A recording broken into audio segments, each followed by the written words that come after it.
Is war coming to the Caribbean? Anybody who lived through the buildup to America's invasion of Panama 1989, Iraq 2003, and Afghanistan 2001 should be gloomy and pessimistic about the future.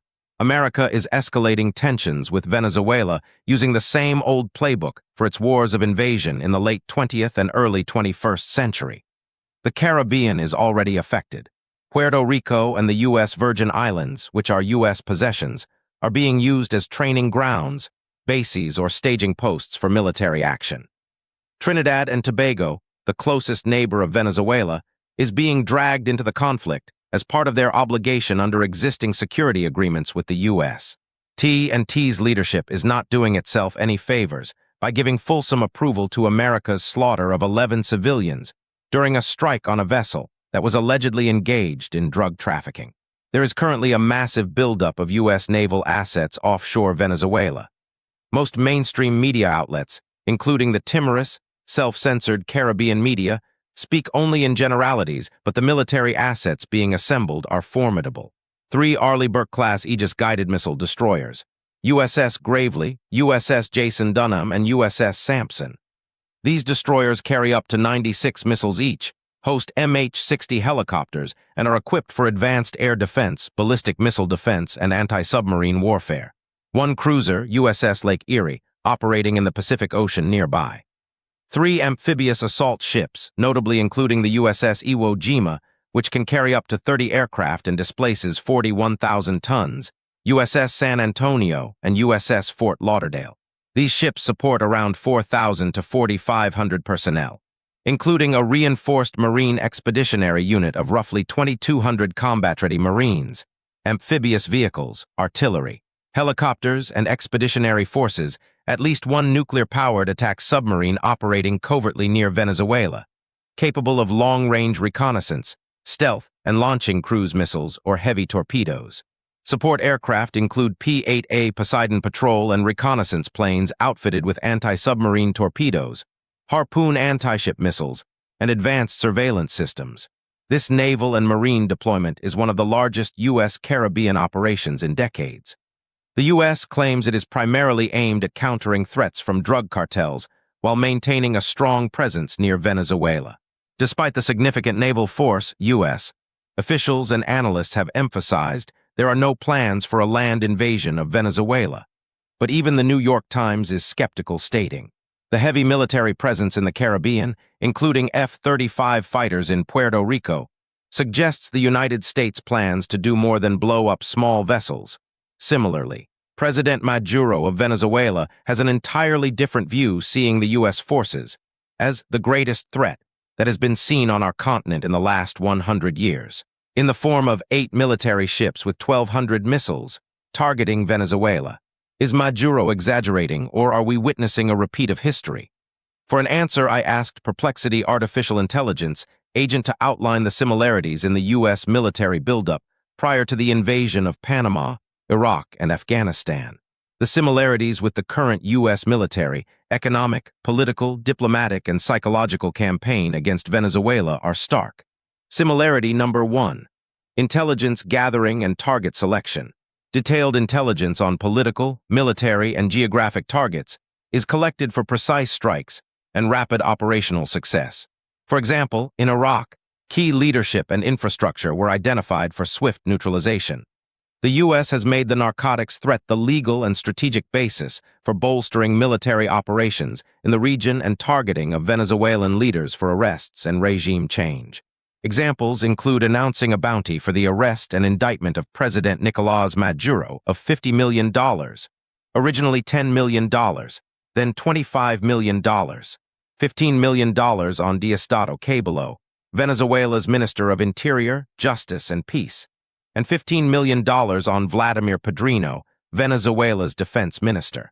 In terms of military action, America has so far attacked and destroyed three civilian boats offshore Venezuela, killing 14 persons, on the grounds they were engaged in drug trafficking. Beyond that, they are now speaking of possible military strikes targeting drug trafficking sites, likely in rural areas, on Venezuelan territory. See NBC News as of 27 September. The disclosure of intelligence and announcing potential targets of military strikes has historically been the precursor to outright invasion. Similarity number 2. Diplomatic and economic pressure/justification. Prior to invasion, the U.S. usually engages in international diplomatic efforts to justify the action, impose sanctions, or build coalitions. Public messaging and UN deliberations are part of this phase as seen before Iraq and Afghanistan invasions. The U.S. is applying intense diplomatic and economic pressure on Venezuela primarily through a maximum pressure campaign involving broad sanctions, military posturing, and diplomatic isolation aimed at isolating and weakening the Maduro government.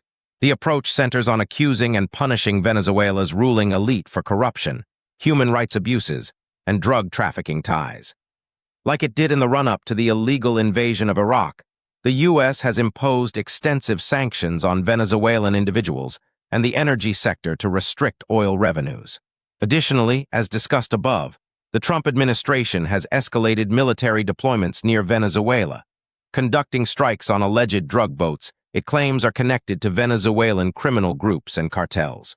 Under the Presidential Executive Order of January 2025, by which certain international cartels, the cartels and other organizations were designated as foreign terrorist organizations.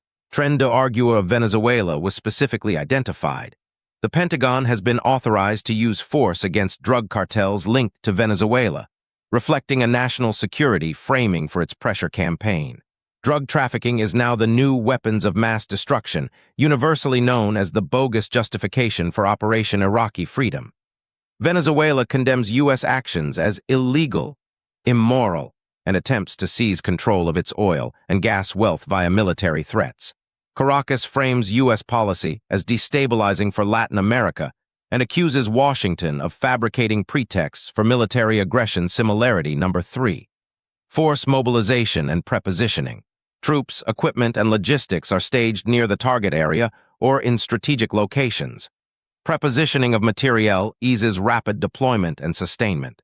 This includes air, sea, and ground forces assembled to overwhelm opposition quickly.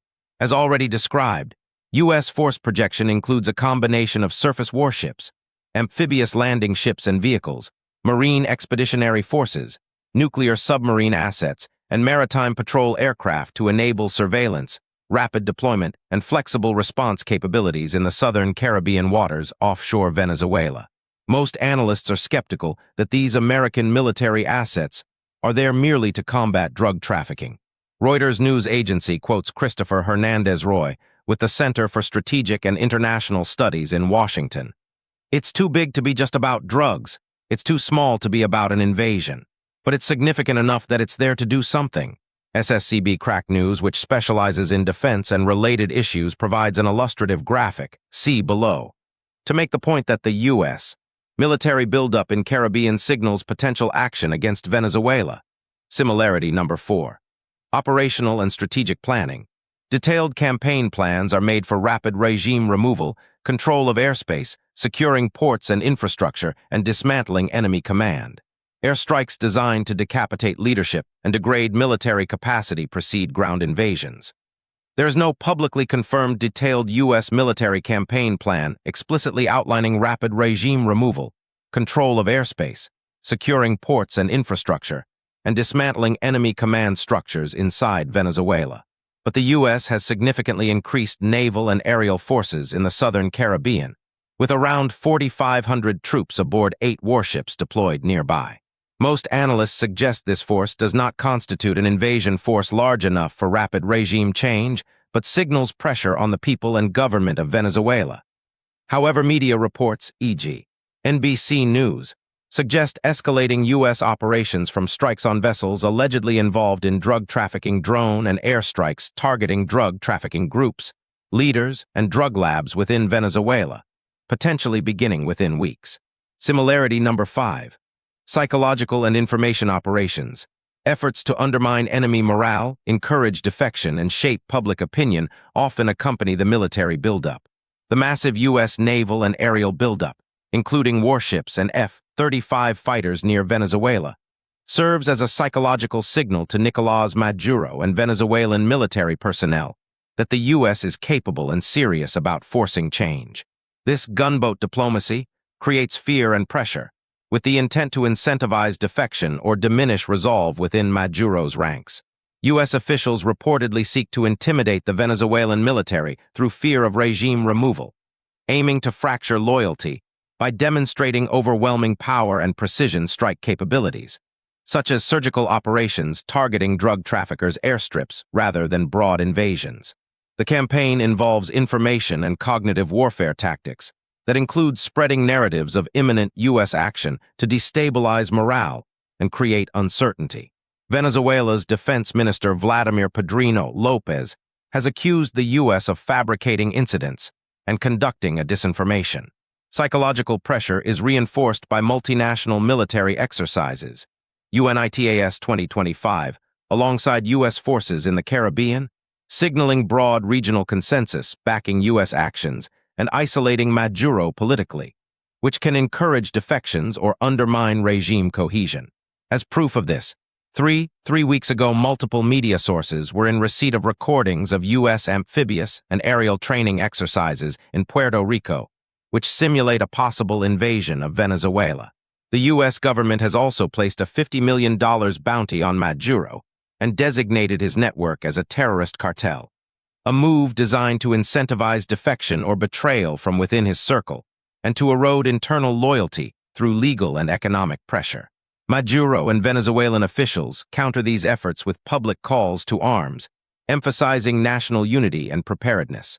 Maduro has mobilized millions of Bolivarian militia members and regularly frames U.S. military moves as psychological warfare that ultimately fails to weaken their resolve. Many professional pundits are doubtful that the U.S. has enough troops and resources to stage an actual invasion of Venezuela.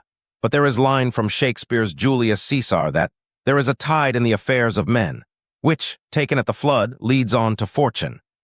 Trump and his band of merrymen seem convinced that they can escalate with impunity, and that tide will lead to regime change. Panama, Iraq, and Afghanistan suggest this could become an irresistible force, and we could stumble into outright hostilities. If the U.S. invades Venezuela, are we in the Caribbean prepared for the consequences? Thanks for listening. To show your support for the Caribbean Hawk, like and subscribe on both YouTube and Substack.